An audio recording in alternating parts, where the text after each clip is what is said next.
Hey everybody, and welcome back to the channel. And before going any further, may I just wish everybody a very happy new year. I hope you had a great one, most sincerely. Right, so what's this video about? Well, hopefully we're only a year away from the next Battlefield title, and DICE has shown that it's still investing a little bit of effort in quality of life until we get there. And that got me thinking about the MAV, a vehicle which is increasingly scarce in any of the rounds that I'm playing in, just anecdotally, which strikes me as a bit sad because on the face of it, it's a good vehicle. It's got really thick armor, particularly at the front, where it can take 4, maybe 5 Tor railgun shots depending on whether they've equipped hammer or more rounds.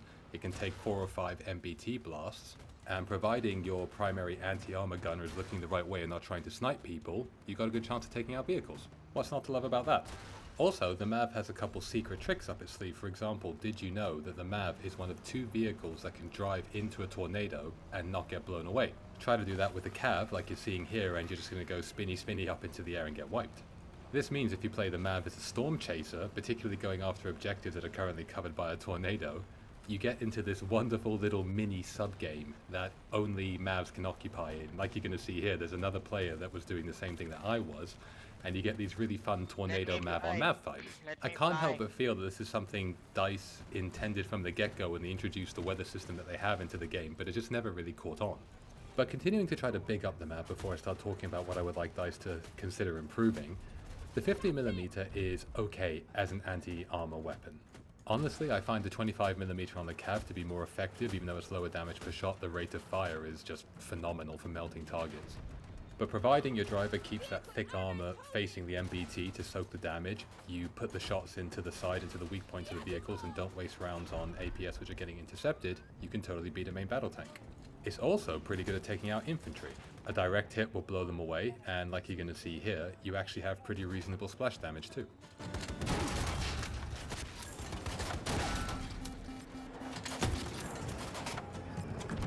For me, the problem comes, and some of you are probably going to disagree with this, go ahead, is that there really isn't a viable alternative to the 50mm to make the MAV a proper vehicle hunter. For example, you're seeing the tow missile here, and I'm not going to speed the footage up because I want you to see how long it takes the missile to reload in the bottom right hand corner.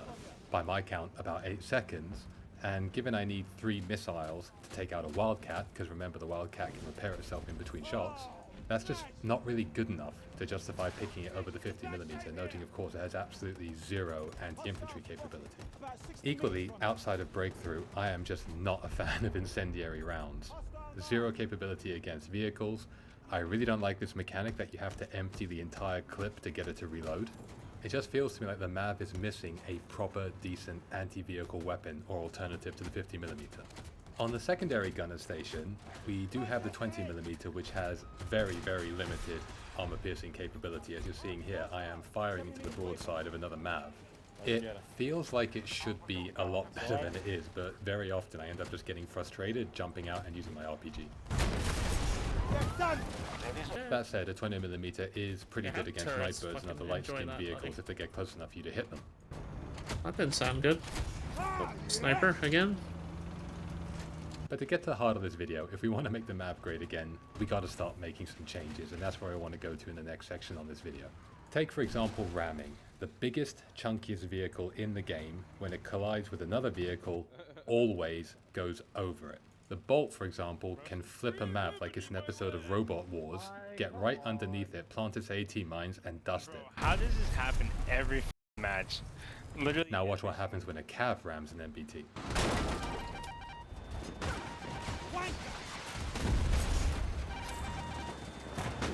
So let's press on with it. Here is my list of quality of life improvements I would love to see for the MAV over the next year as we wait for the next Battlefield. I'd love to know what you think, nothing saying I'm right, just my take. Who knows, maybe someone from DICE will see it. Okay, so first straight out the gate, the MAV needs APS like every other vehicle in the game. Thick armor alone is not enough.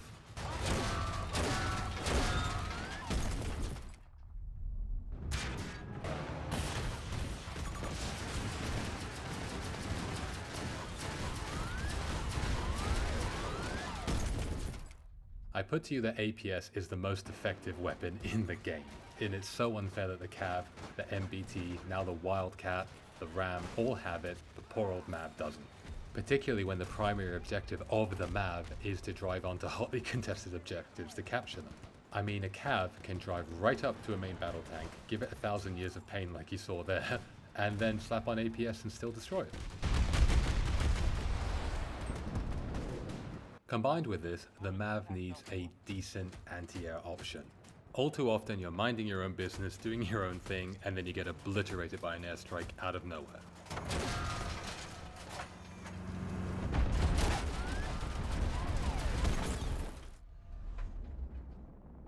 I mean, I am not a great pilot. If you want to laugh, here's me trying to learn, going on the journey of starting to learn the jets. But even I can hit a vehicle the size of the bloody sand people from Star Wars with the hydropods. It's not difficult, and there's nothing the MAV can do.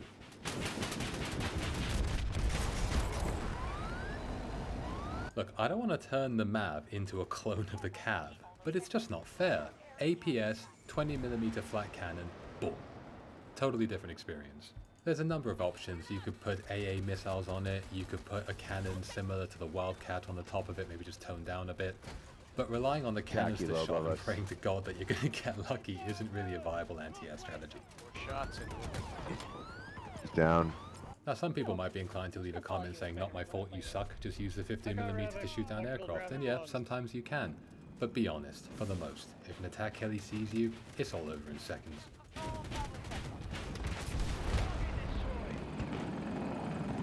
So let's go out on a limb. What would I do? I'm a dev. Well, do you know the cannon they put on the C-RAM? I would put the C-RAM gun on top of the MAV, tone down just a little bit so it's not too ridiculous, and give us a unique anti-air experience. Until then, just keep running for cover whenever they turn up. The next thing the MAV desperately needs is some kind of countermeasure for the driver to take out C5ers hiding behind pillars and objectives.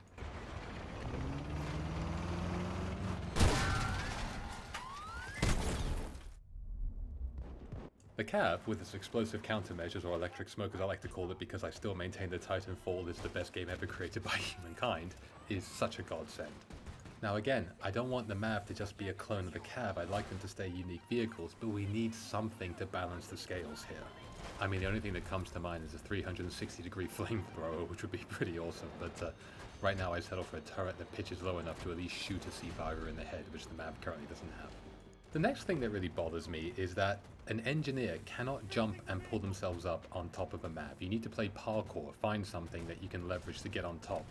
And doing ride-alongs is really, really important and gives you such a massive advantage in this game over other vehicles. Now again, every other vehicle in the game can do this. You can hop and pull yourself up on top of a main battle tank, go prone, and give incredible survivability, plus additional firepower. In addition to riding in the back of a Cav, you can also just pull yourself up on top of it. Never hurts to have a friend with a rocket launcher just hanging out with you. Okay, I need help. Help. I went to answer his call for help like a good squad mate, but it did not work out well. Anyway, to conclude, those are my biggest quality of life requests that I think are very reasonable for some devs to get together and give us over the next 12, however many months it's going to be until the next Battlefield title comes out. I know these aren't exactly big things, I just want to be realistic in terms of what I'm asking for. And if we don't get them, I'm just concerned that the MAV is always going to be second fiddle to the Cav, which came along in Season 4, because in just about every single demonstrable way so far, it is the better vehicle. So come on, make the MAV great again. So yeah, I think that brings us to the end. I don't want to overdo this. If you've made it this far, thank you very much for your attention. I'm not saying the MAV is bad. Of course you can have a MAV crew that comes out on the top of the scoreboard.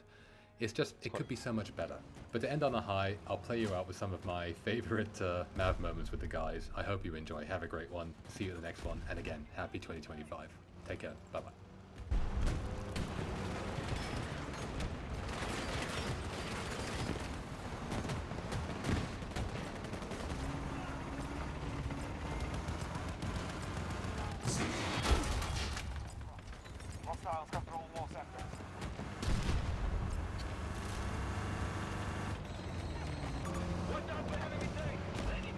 Position.